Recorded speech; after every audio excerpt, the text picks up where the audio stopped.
இன்றைய உலக அரசியலில் மிகவும் ஆபத்தான ஒரு புள்ளியில் மத்திய கிழக்கு நாடுகள் நின்று கொண்டிருக்கின்றன. ஒரு சிறிய தீப்பொறி முழு உலகத்தையும் எரிக்கும் தீயாக மாறும் சூழ்நிலை. அந்த தீப்பொறியின் பெயர் ஈரான் இஸ்ரேல் பதற்றம். ஈரானின் அதிநவீன ஏவுகணை பலம்.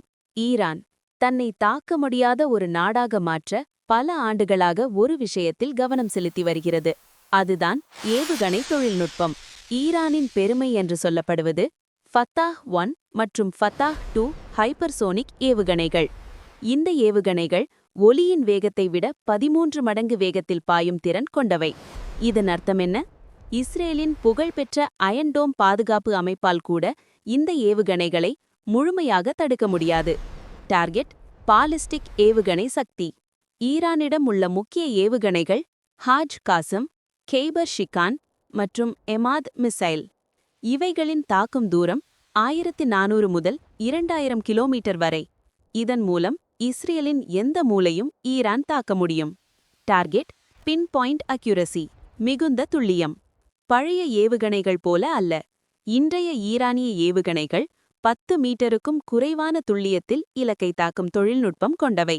அதாவது ஒரு குறிப்பிட்ட கட்டிடம், ஒரு குறிப்பிட்ட இராணுவ தளம் அல்லது ஒரு மின் நிலையம் நேரடியாக அழிக்க முடியும். டார்கெட் ஈரான் தாக்கினால் சாத்தியமான முக்கிய இலக்குகள். போர் ஏற்பட்டால் ஈரான் எந்த இடங்களை முதலில் தாக்கும்? நிபுணர்கள் கூறுவது இஸ்ரேல் இராணுவ தளங்கள், 10க்கும் மேற்பட்ட விமானப்படை மற்றும் ஏவுகணை தளங்கள், உளவுத்துறை தலைமையகங்கள், மொசாட் மற்றும் ஷின்பெட், பொருளாதார அடித்தளம், எண்ணெய் சுத்திகரிப்பு நிலையங்கள், மின் உற்பத்தி நிலையங்கள், முக்கிய துறைமுகங்கள், ஹைஃபா போர்ட், இஸ்ரேலின் வணிக இதயம். டார்கெட் அமெரிக்காவின் இராணுவ குவிப்பு, சென்ட்காம் ஆக்ஷன். இங்கேதான் கதை இன்னும் ஆபத்தாகிறது. அமெரிக்கா ஈரானை தனியாக விடவில்லை. அதிபர் டொனால்ட் ட்ரம்ப் மத்திய கிழக்குக்கு ஒரு பெரிய ஆர்மாடா கப்பல் படையை அனுப்பி வைத்துள்ளார். USS Abraham Lincoln. அரபிக்கடல் பகுதியில் அமெரிக்காவின் சக்தி வாய்ந்த விமானம் தாங்கி போர்க்கப்பல். இதிலிருந்து நூற்றுக்கணக்கான போர் விமானங்கள் ஒரே நேரத்தில் தாக்க முடியும். F-15E strike eagle. Jordan, Qatar. இந்த அமெரிக்க தளங்களில் F-15E போர் விமானங்கள் குவிக்கப்பட்டுள்ளன. டார்கெட் அமெரிக்காவின் நோக்கம் 1. ஈரானின் அணுசக்தி நிலையங்களை தாக்குவது. 2. இஸ்ரேலுக்கு முழு இராணுவ பாதுகாப்பு அளிப்பது. Decrease worldwide. உலக பொருளாதாரத்திற்கு என்ன ஆகும்?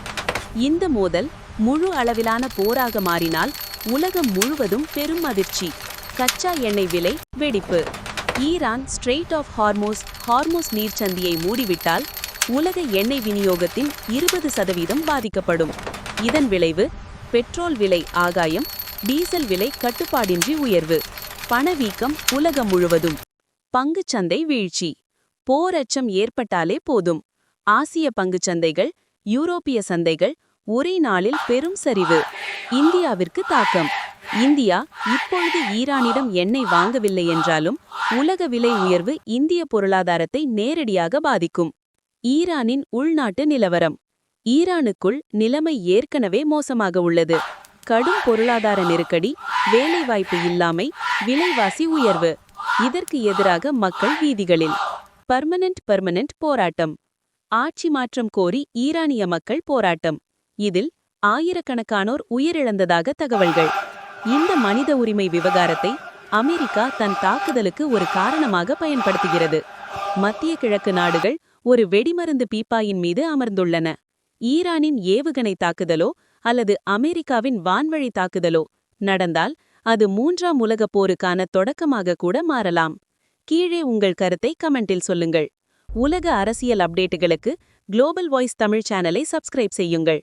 உண்மை செய்திகளுடன் தொடர்ந்து இணைந்திருங்கள்.